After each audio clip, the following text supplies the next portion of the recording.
Hello, Kim. Good morning, everyone. How's everyone doing today?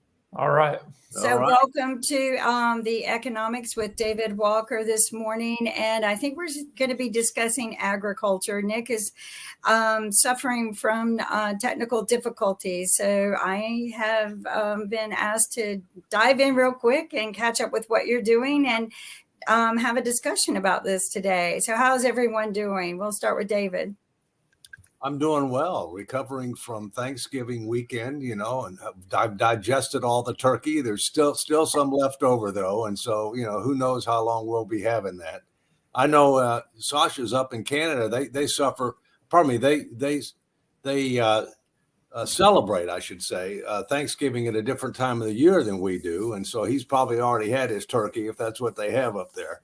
I don't know about Rick. What about you, Rick? How are you doing today? I grew up in Colorado, so I used to be able to tolerate the cold, but it got down to 59 degrees here in LA. And I was talking about, wow, winter is here and we're putting on our jackets.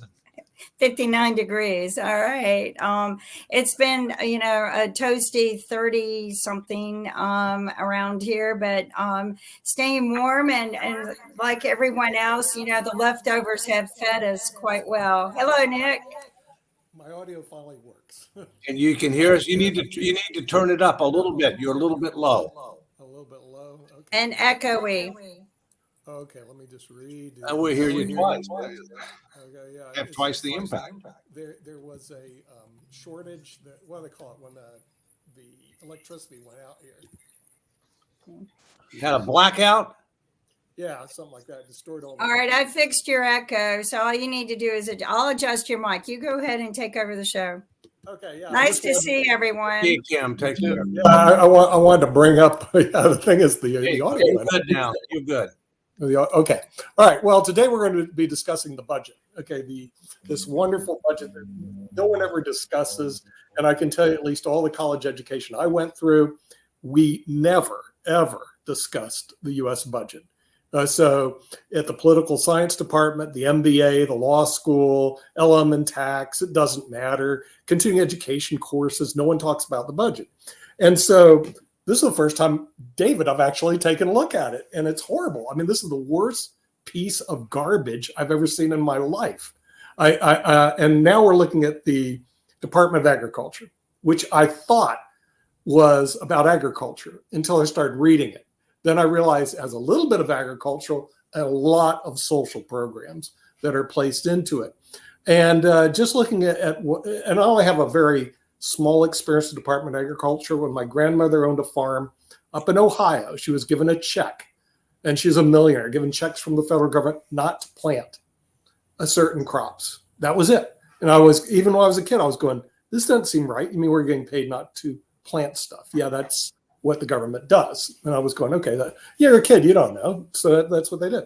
And now the thing is, I went through this budget, okay, and it's 30 billion. People don't understand how big 30 billion they're spending.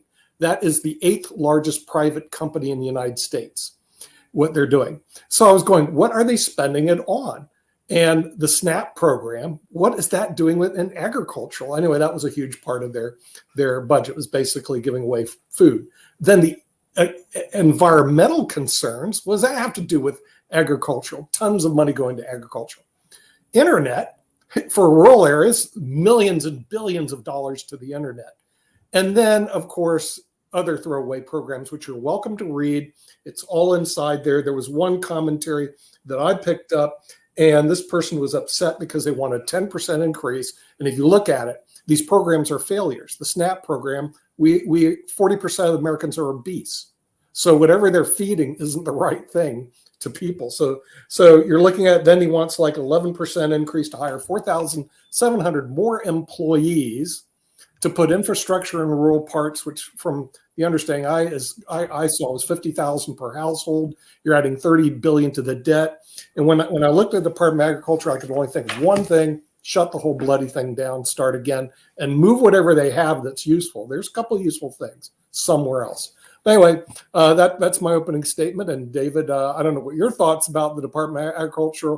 I think the budget should be required course for everybody in high school and college, required, because guess what? You're not going to want to look at this stuff voluntarily. So I do want to thank the viewers actually suffering through this stuff that we're suffering through, and the people who bother to take the time to read this big giveaway program. But anyway, David, the floor is yours. That's my opening statement. I think it's horrible. Well, don't hold back, Nick. We really want to know what you think about these things, So, but anyway, let me start off with saying that when I taught the economics of national security at the U.S. Naval Academy, we did talk about the U.S. budget. We talked macroeconomics, and we also talked about a lot of issues that directly related to the Defense Department. But you have to understand the big picture. And let me end up, talking a little bit about the big picture. There's two kinds of spending that goes on in the federal government. There's direct spending and there's indirect spending. Direct spending are the things that, go out the door with regard to cash payments. And the indirect spending are things like tax preferences and guarantees and things of that nature. Believe it or not, when you add together the tax preferences with the mandatory spending, which is direct spending, 90% of what a normal person would consider to be a budget, we've written a blank check. We don't control it at all, and we don't effectively oversee it at all. Let's take the agriculture department. The agriculture department has about $30 billion worth of direct spending, which you've talked about. And many of the programs that it's gearing with don't directly relate to agriculture. They may relate to food. For example, the SNAP program, which is for the poor and to try to be able to provide them with resources to be able to buy better food than otherwise they might be able to buy. That's a big part of the agriculture department. You've got the school lunch program. You've got the school breakfast program for poor families in order to make sure that kids have adequate nutrition in order to be able to learn. You've got expanding broadband, to rural areas, which has absolutely nothing to do with agriculture whatsoever. All right. And you've got a lot of tax preferences in the Internal Revenue Code that relate to agriculture as well. And so, as we've said in prior situations, we really need to step back and look holistically at the federal government. What is it doing? How is it doing it? Who is doing it? How do we measure success? And in many cases, it means eliminating a number of things, consolidating a number of departments, and separating the wheat from the chaff between what works and what doesn't work. It's interesting, Nick, you talk about, we're providing SNAP benefits in order to hopefully encourage people to buy better food. And yet we've got very high obesity levels. And in fairness, there are certain things you can't buy with SNAP benefits. But on the other hand, there's also a black market with regard to SNAP benefits where people can end up, trading their SNAP coupons for cash and then buying whatever they want. So, we've got to really understand that the baseline in government is not okay. It's time to step back, undergo a fundamental reassessment. Whether that's an expanded Grace Commission type concept or whatever, may have to be done on a piecemeal basis, but needs to be done sooner rather than later. Okay. Rick Rausner, any thoughts? I don't know if you had time, Rick, to read through the department. But I got to say, so when you do the math, we're spending $90 for every American to have per year to have a Department of Agriculture. Right. And a lot of the issues with food and agriculture aren't the fault of the Department of Agriculture. They're the way, some of it's unregulated capitalism. There are only 4 major meat packing companies in America, which lets them set the price for meat, which squeezes farmers, that farmers can't make enough. So it starts putting them out of business, and then you get more and more of the giant farming corporations. Like the deficit, the time in recent history that we did best with the deficit was under Clinton. And one reason was we were lucky. When you look at Clinton's administration, compared to the world events that happened under later presidents, Clinton was a lucky president. And also he was pressed by Newt and all that to move rightward but so I don't blame the Department of Education. And I think school lunches and breakfasts for every kid, which a lot of liberal states are putting through, are a good thing. You don't get poor kid shaming if every kid gets a lunch and a breakfast, and you get fed kids. And then the issue of obesity, some of it is in poor neighborhoods in America. There aren't really good options for buying healthy food. That's thing one. Thing two is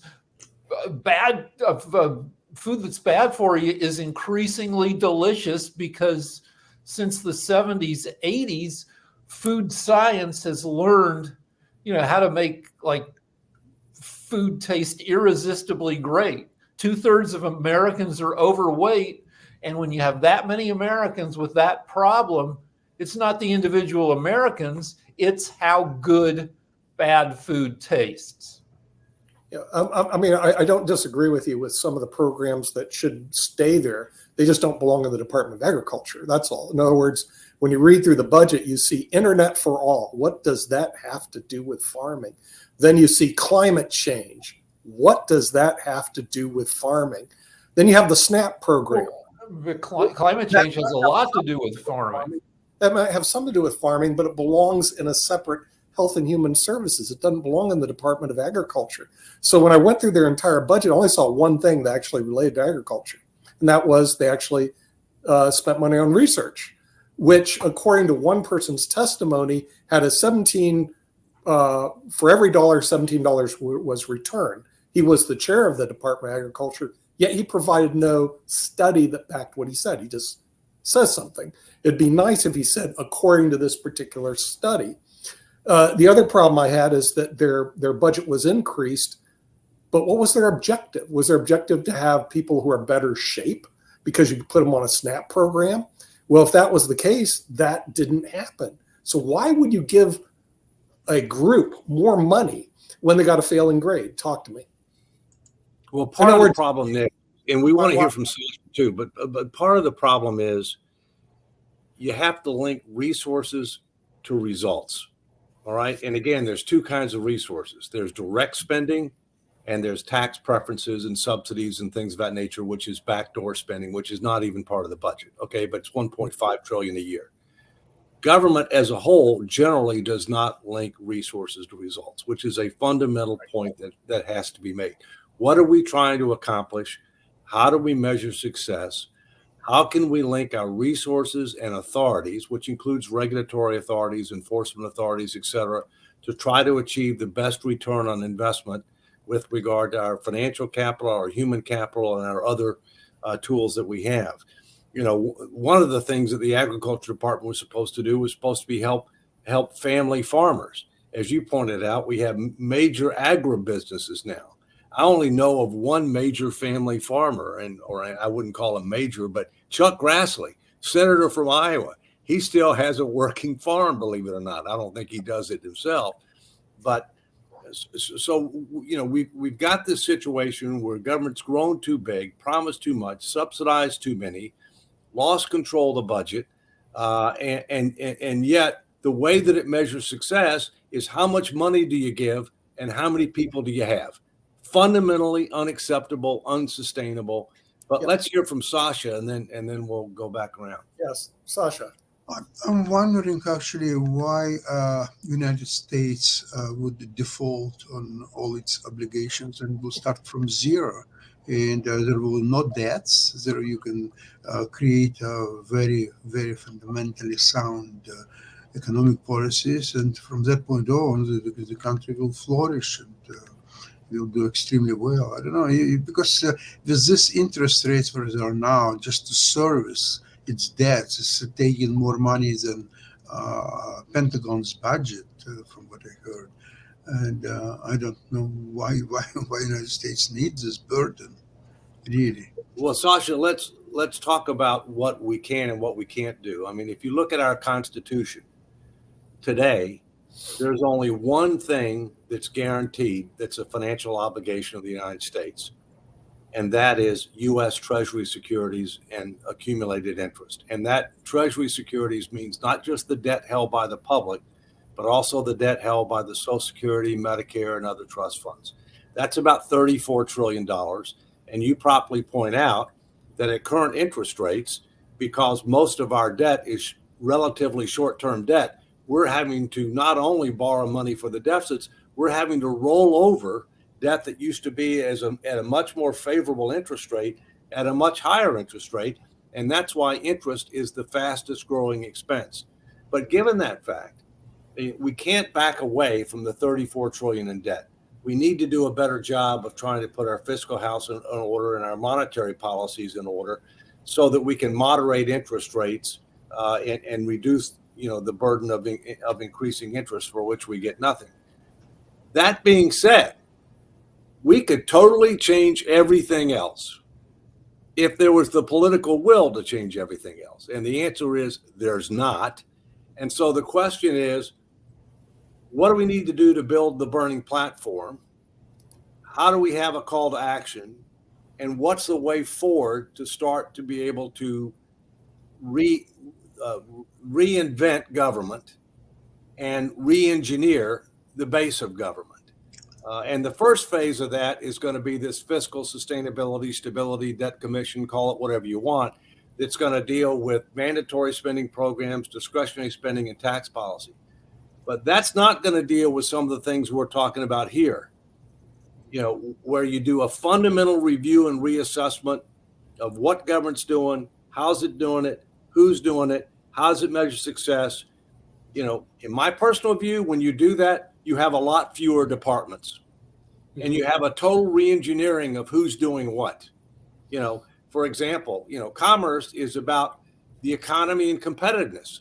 There's a lot of things, and trade, obviously, there's a lot of things that are being done by various different departments, but they're not at commerce, and therefore you don't really have the ability to gain the synergies to, be able to avoid redundancy, and achieve synergistic effects, if you will, just as one example. I know Rick's got his hand up, but Nick, you're going to moderate this thing. So. Yeah. All right. So it boils down to what it always boils down to with every department is getting government to be more functional and getting money out of politics. A lot of everything related to corn is a boondoggle. One reason that Americans are so fat and so diabetic is that farmers get economically encouraged to make corn, where you make corn syrup for sweetener, which is the worst kind of sweetener that you can put in food. The other thing is ethanol is a boondoggle. Ethanol costs more in fuel and resources than you get out of it. If we made ethanol is fuel made from corn. If you quit doing that altogether, you'd have more energy than we do after making all this corn to turn into gasoline and junk. Right. Mark. Yeah, I'm glad you're here, David, because I had a question based on a interesting conversation that I had yesterday and everything, and I'd love to hear your thoughts around this.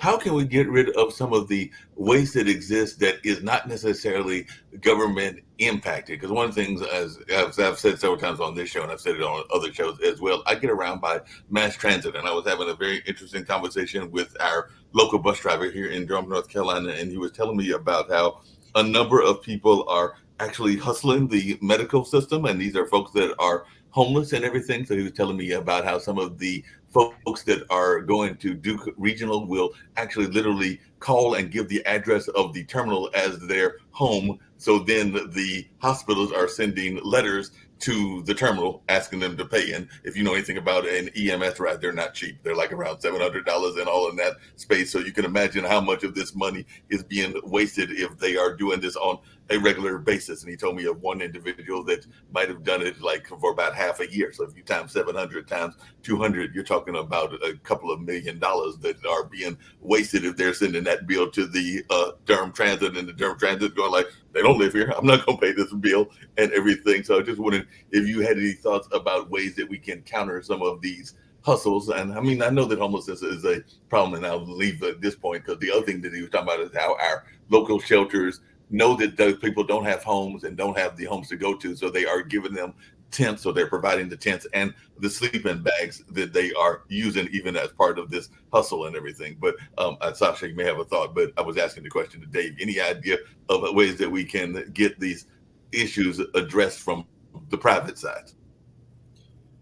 Well, first, the government is a monopoly, all right, and it doesn't really face direct competition, and therefore it doesn't have the same incentives that the private sector has, to try to be able to continuously push for economy, efficiency, effectiveness, productivity, all these different things, right?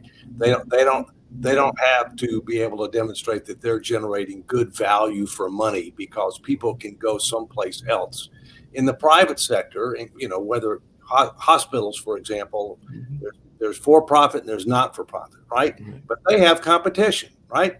And they need to be able to make a profit in order to stay in business. And so therefore they have an incentive to try to figure out what's going on with regard to this fraud. That's exactly what it is. It's fraud. That's totally what it is. Yes. It ought to be pursued, both civilly and criminally. And the people who are doing this ought to be held accountable for that. All right.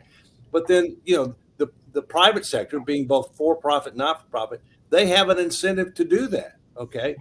The government doesn't have as much of an incentive to do that because it's other people's money, and the government's going to stay in business, irrespective of how much fraud, waste, and abuse there is, although we ought to have zero tolerance for it.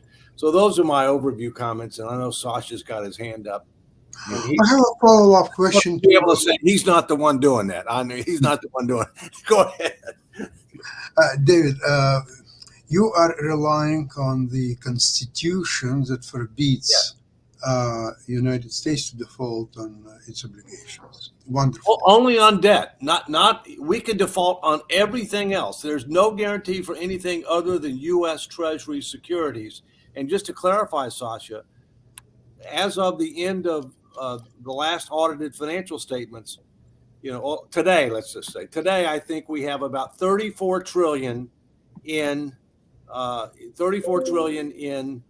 debt that is subject to a constitutional guarantee, but we've got close to 100 trillion in liabilities and unfunded obligations that are not guaranteed by the Constitution of the United States. So the point that you make is real. Okay, there are a lot of existing obligations that we have that we are not constitutionally bound, but we may be legally, ethically, and morally bound.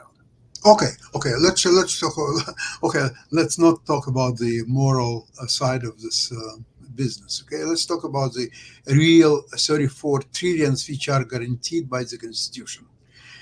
David, but it doesn't take a lot of calculations that it will balloon, if nothing will be changed and real soon, it will balloon in the foreseeable future to 45, maybe even 50 trillion dollars. And with existing interest rates, they could go even higher. Some people believe maybe they will go lower. I think in the short term next year, they will go somewhat lower because it's an election year and so on. That's okay. But then coming 2 years from now, 3 years from now, whatever. I don't want to speculate what interest could be higher, could be the same. And these calculations, 45 to 50 trillion at even today's interest rates, with regard to what says Constitution, it will simply impossible by the laws of physics and arithmetic and algebra and whatever you want to take. It's just math. Just math. It didn't complicate it. MATH, just simple math. Absolutely. So this, it's sort of engraved in stone, yet could be very difficult to comply under present economic conditions, at least where we are going right now, unless something drastic will happen and there could be found a way to actually start decreasing the debt. What do you think, David? Well, look, I think, Sasha, the things that are the most important from a macro fiscal policy are debt as a percentage of the economy. And right now, if you look at debt held by the public as a percentage of the economy, it's about 98%, 100%. If you look at debts held by the total debt, which includes debt held by the trust funds, it's about 125%. That's too high. But what's more important is where is it headed?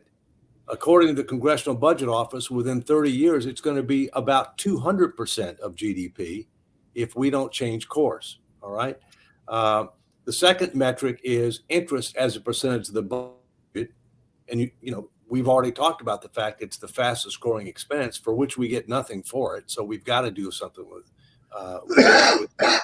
the third issue is how much of the budget is controlled. Back before, back in 1912, before the income tax, before direct election of senators, and before the Federal Reserve, 98%, 97% of the budget was controlled. We didn't write any blank checks. The only thing that was controlled is what we had to pay for interest. Today, over 70% of the budget, we've written a blank check, right, including healthcare, including agricultural subsidies, including all the tax stuff. We've written a blank check, and and so in effect, we've lost control. So I come back to say it's not just what needs to be done, is how do you get it done? If you think that we're going to be able to re-engineer government on a piecemeal fashion through the regular legislative order, you're smoking something, okay? So that's it's not illegal everywhere, but I might notice also not illegal in D.C., which is where a lot of our problems are coming from. So maybe there's a correlation there. But that's why I'm for a statutory fiscal sustainability commission. That's why I'm for a constitutional fiscal responsibility amendment. That's why I'm for a number of budget reforms. That's why I'm for a bureaucracy BRAC to try to re-engineer the base of the federal government. These are going to take a number of years, but they need to happen, and they need to happen sooner rather than later. I mean, we could start with just balancing the budget. I mean, Clinton did it, and before that it was Richard Nixon who actually balanced the budget. And David, I looked at this budget. I can balance that budget because there's so much stuff in there that doesn't need to be there. You do not need to provide internet to somebody in Overland Park, Kansas, or somebody in the middle of God's country. You do not need to have charging stations all over the place and environmental concerns all built into this Department of Agriculture. This is just one part. There is so much fat that any moron can get in there and balance that budget. Those are things that, Rick has got to comment. Just keep in mind, keep in you don't mind, need to be a rocket scientist. You don't need to be a mega society member to balance the budget. all of us could do this, but you got to keep in mind one concept: political feasibility. Whatever you want to do, A, has to pass the House. Right, I know. B, has to pass the Senate. And that means you got to get 60 votes unless it's budget reconciliation. And C, it's got to get the signature of the president. So individually, if we were totally in charge, could do it, but we're not. That's because also the plan is to keep American public stupid when it comes to this stuff. Like I said, my degree in political science, they never discuss the budget. My MBA, they never discuss the political budget. Law school never discuss it. LLM never discuss it. The media never discusses it. So it's almost like it's this big $6 trillion hidden secret of all this mess, but it affects everybody in the United States of America. One last thing, and then go to Rick, okay? Yeah, go ahead. That's why the statute, and then Mark, that's why the statutory commission that I've been calling for, that the speaker supports, that has bipartisan support, that is going to be the subject of a hearing in the House Budget Committee this Thursday, okay, is gaining momentum. And a key aspect of that commission is a significant citizen education and engagement effort on where we are, where we've been, where we headed, how we compare to others, to build the burning platform that we've got to make tough choices. And I take some heart and hope in the fact that the people are way ahead of the politicians. And if this thing happens and if they go about it the right way, it will put us in a position to make tough choices. with an up or down vote. But I know Rick and Mark have had their hands up. So I don't know how you get anything done without leaders that people want to follow. We haven't had a likable president since Obama. So Obama got some stuff done, though he was a little bit too laid back. Reagan, totally lovable president, got some stuff done. Clinton, people liked him, but we haven't had a likable president. And this next time around, we got the same two candidates that people aren't sold on. So that leaves politics in charge of old people in the House and Senate and mega billionaires who get all their wishes to come true by just throwing a ton of money at politicians. I would respectfully suggest the issue is not likability. The issue is leadership. And we have too much what I call, and this is a word that ought to be added to the dictionary, what I call laggardship, which is exactly the opposite of leadership. And let's take an example of that. The current two leading candidates for president in 2024, President Biden and former President Trump, respectively, have said that they're not going to touch Social Security. Well, let me tell you what that means. That means they're for cutting Social Security benefits for everybody across the board, 20% and growing starting in 10 years. That's the hypocrisy that we're dealing with. And now, by the way, if you look at the data, and I'm a data-driven person, and if you look at the metric that I talked about, before, debt to GDP, Obama was terrible. He's the worst, as far as what happened to debt to GDP during his tenure. Clinton was the best. And part of that was because he was a moderate Democrat and he had a conservative Republican House. So they were forced to go to the right, not far right, but they were forced to go to the right, which forced them to be able to get the budget under control. And with strong economic growth, debt to GDP went down. And in fact, of the first 4 years I was Comptroller General, 2 of those years we paid down debt. We don't have to pay it off. It'd be nice if we could pay it down, but we've got to quit adding to debt to GDP. That's what we've got to do. Quick statement and everything, and then I have a question for you based on Thanksgiving and all along those lines. But Nick, I actually saw this great commercial. This is the statement I was going to make and everything, that I was actually showing private business bringing the internet to different people. I think it was actually Charter and all in that space, but they were bringing internet so that people would have access to the internet on the bus. So some of that internet for all can actually be private sector that can help in that regards and all in that space, because that was a commercial that I saw over the weekend. But my question for you, you were actually the subject of Thanksgiving dinner and everything, David. I thought you'd be glad to know I'm the one that brought you up, but we were talking because we have a family of folks that are activists and love talking politics. Sometimes we agree, sometimes we don't, because of having a cousin that's a little bit more on the conservative side. But one of the things we were trying to figure out is how a third-party candidacy, and I know that you are part of the no-label movement and everything, could actually be viable and feasible. And I do know that even in our conversations here, you talked about having a pathway to victory in order to even introduce a candidate and all along those lines. But I was just wondering, because it did come up in our family conversation on Thanksgiving dinner and post-Thanksgiving dinner, as to how that would be viable. So who knows? Mom might be listening, and maybe she'll hear your answer and decide to go your path and all along those lines. But I was just wondering if you could share some of the pathways, because Mom's not the only one. There are a number of other folks that are trying to figure out, hey, it sounds good in theory, but I'm stuck with the two that I'm used to, which is the Democrats and the Republicans. Well, let me give you a No Labels update. First, No Labels is a not-for-profit entity that was the force behind creation of the Problem Solvers Caucus in the House, the bicameral group in the House and Senate, that have been the ones that have made bipartisan deals happen. Whether it's the infrastructure bill, whether it's the CHIPS Act, whether it's avoiding a default to on the debt ceiling or getting a continuing resolution, they have been the force that have caused those things to happen. Not the leadership in the House and Senate, and not the President of the United States. All right. But what No Labels recognized is that a historical high of Americans believe that the country is headed in the wrong direction. 69% of voters don't want Biden. 62% don't want Trump. For the first time, we've got a historically high percentage of Americans that believe that life for their kids will not be as good as theirs. That is directly contrary to the American dream, which is to have a better life for your kids and grandkids and future generations than yours. And we've all benefited from that, but now people are increasingly concerned, especially in my case with my grandkids.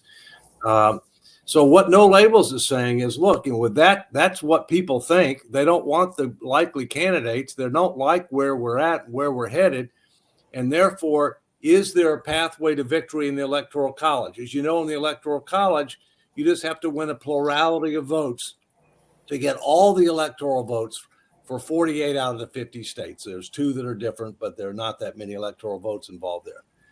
And in December of 2022, there was a pathway to victory for a third option, unity option, meaning different political affiliations committed to a policy-oriented, results-oriented agenda. That's the common sense booklet that's on the website, nolabels.org. In August, there was an update to the polling on 8 swing states, and there was still a pathway to victory at that point in time. We have gotten ballot access in 12 states. We're working in 15 others. We're on track to get it in all 50 states plus DC by the election time.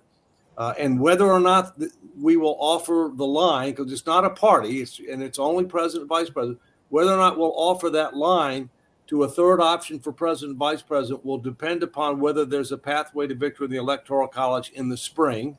And we can't know that until we know who the likely Democrat and Republican candidates are. I still think there's a chance that Trump and or Biden may not be the candidates for the major parties, and we may have a brokered convention or conventions for the first time in a long time. And if that happens, totally different ball game. So that's kind of where things are.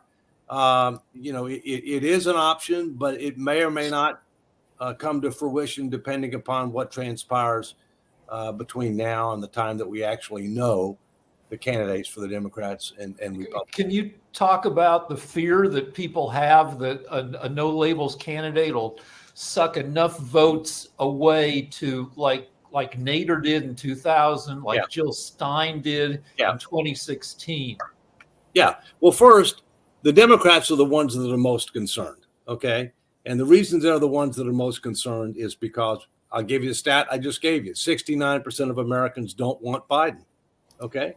62% don't want Trump. So there's actually more that don't want Biden than don't want Trump for very different reasons. Okay. They're very different people. I don't want either one of them for very different reasons. Okay. And since the Democrats are concerned about their candidate and their candidate can't do something about something that people are very concerned about, and that's his age and his declining cognitive ability, he can't do anything about that. All right. So they're more concerned. But there's a fundamental difference between Jill Stein, Ralph Nader, and some of these other people because they only draw candidates overwhelmingly from people who would otherwise vote for Democrats. So, I mean, they can clearly be a spoiler. Our scenario is we want a unity ticket, meaning the people can't have the same prior affiliation, political affiliation. One's going to be a former Democrat. One's going to be a former Republican.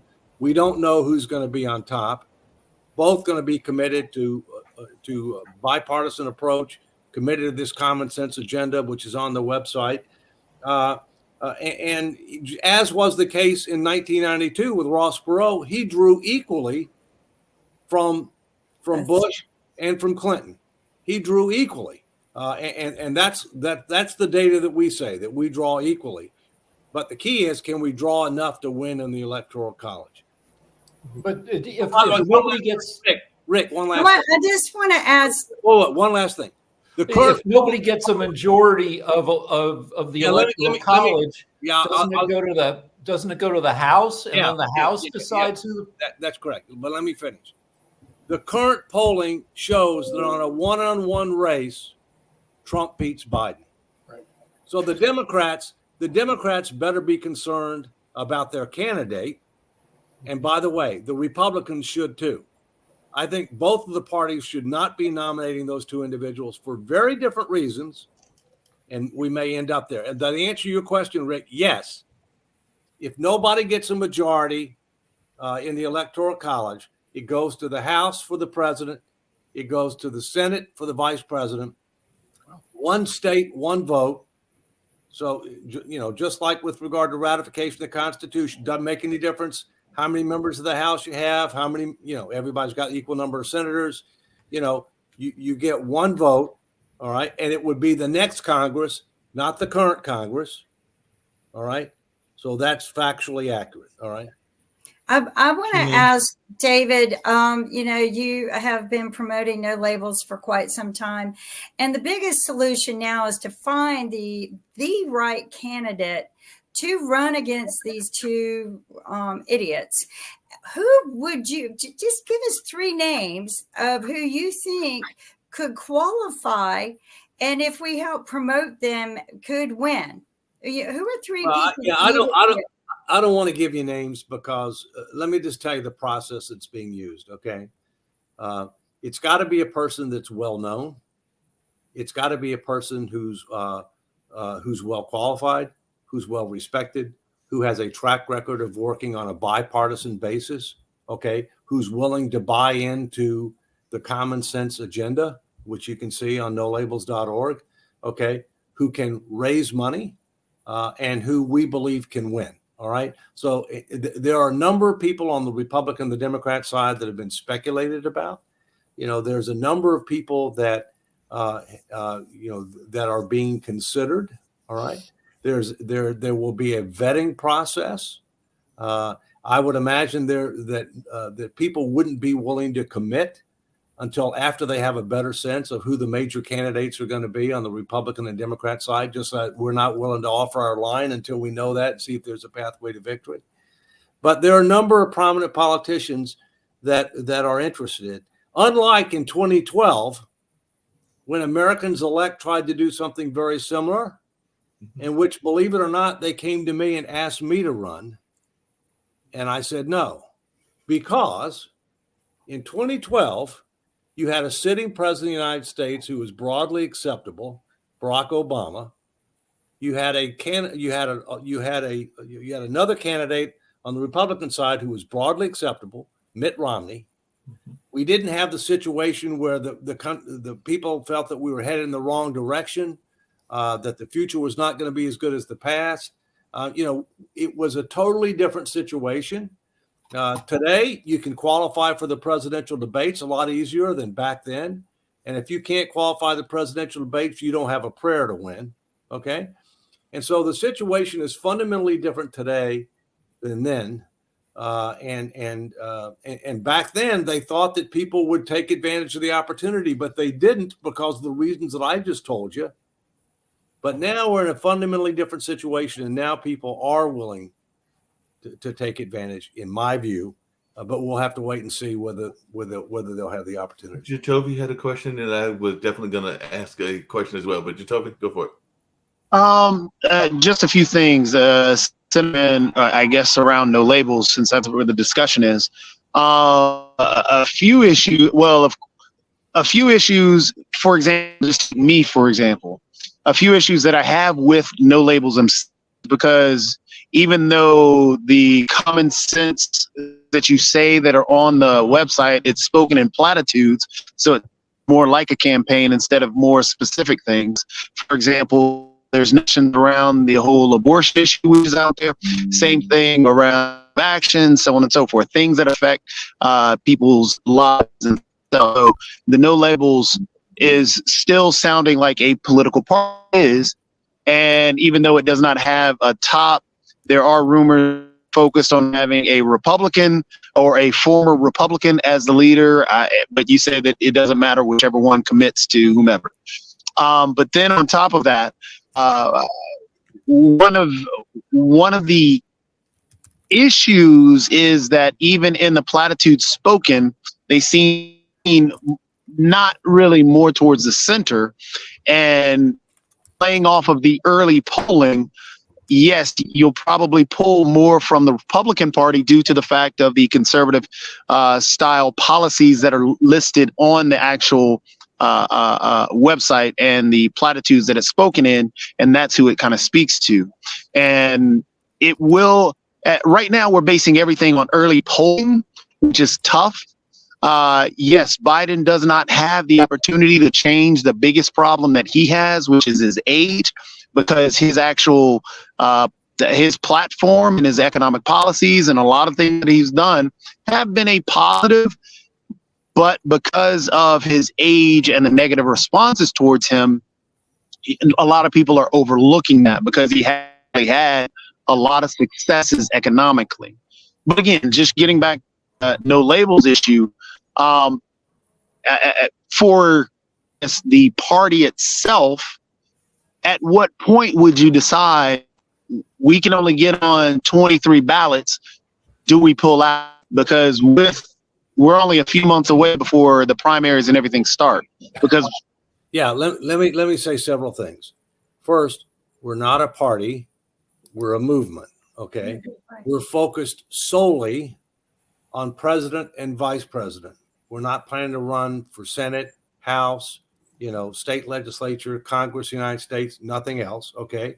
Thirdly, the common sense agenda, which has 30 issues, was determined based upon extensive state by state polling in December of 2022. These are the issues that the American people were concerned about.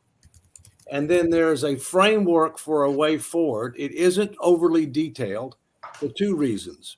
One, the more detailed you get, the more people throwing stones at it, if you will, and the less ability you have to compromise on certain issues.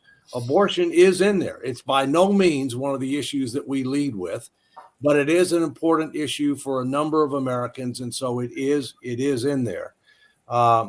There are 27 states that we believe are in play for a no labels third option candidate. In theory, we don't have to get on all 50, but that's what our objective is to get on all 50 as well as DC.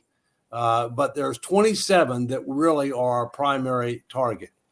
We have not decided whether or not a Republican or a Democrat would be on top. There has been some discussion about whether or not we have a better pathway to victory if a former Republican is on top, but no decisions have been made there. And the last point is the decision on whether or not to offer the ballot line, the third option to a ticket, and what that ticket will be next spring, probably in March. But you also need to understand, if it turns out that there's a brokered convention and it turns out that the candidates aren't Trump versus Biden, then we've got the ability to pull the ballot access as late as August of 2024. So there's lots of checks and balances that are built in order to try to make sure that we're in it to win it, not to be a spoiler. Hey, David, just really quickly, two things. I was really curious, and Jacoby kind of alluded to it and everything, but in your mind, are there any, and you don't have to say what they are there any positions that folks might consider to be centrist or all along those lines? And if I can ask a somewhat follow-up question, you've alluded to, and a number of other people on this panel have alluded to, the cognitive issues that President Biden has. But I know that there are some folks, including my own pops, my own dad and everything, that are of the opinion that that is not only a Biden issue, that is also an issue with Trump as well, that there are some cognitive issues even in his space, because my dad is of the opinion that Trump won't make it to the election, and it's not just strictly because of the political fallout of some of his court cases, but also because of his own health and all in that space. So I was wondering if you had any thoughts around that, because like I said, my dad, and I did not see him this weekend, but my brother kind of conveyed the message of where his thoughts lay, and everything is of the opinion that he might not even make it himself. So we might have two candidates that are not there because of health issues. It could be. I mean, the fact is age is just a number. And just because you're 81, if you're Biden, or 77, if you're Trump, doesn't necessarily reflect what your cognitive ability is and what your stamina is. I know some people have raised questions about Trump.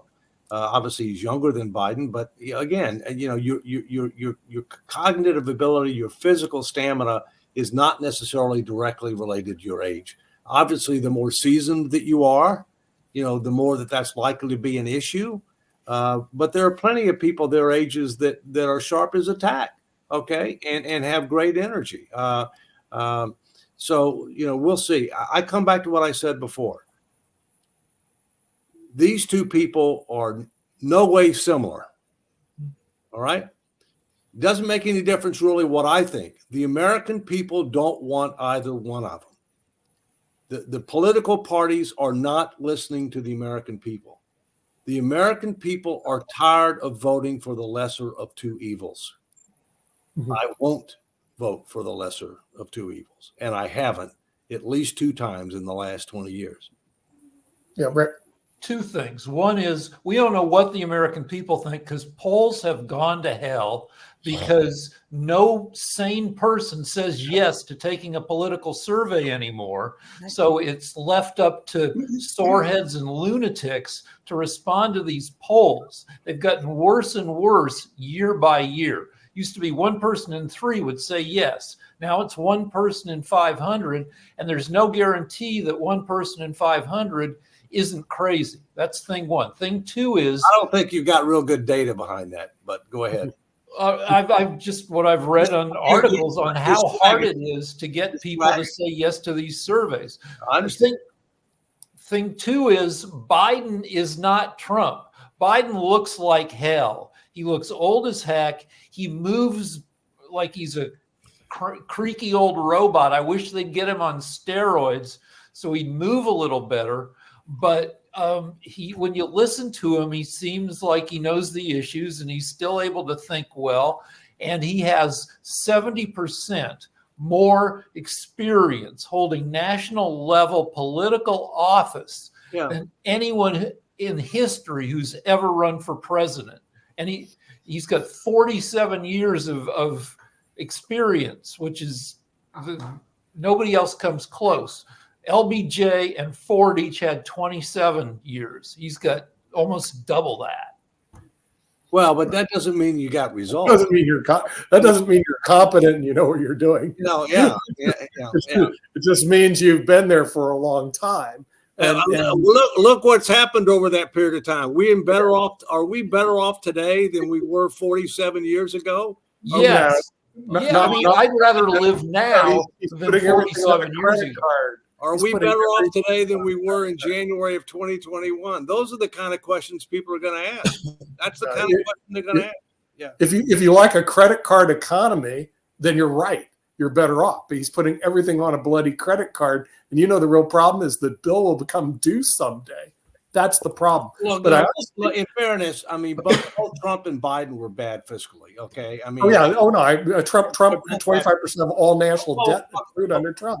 They're both shocked. What I was shocked at, horrible choices, is that when you look at the data on debt to GDP during time in office, the one that was the worst was Obama.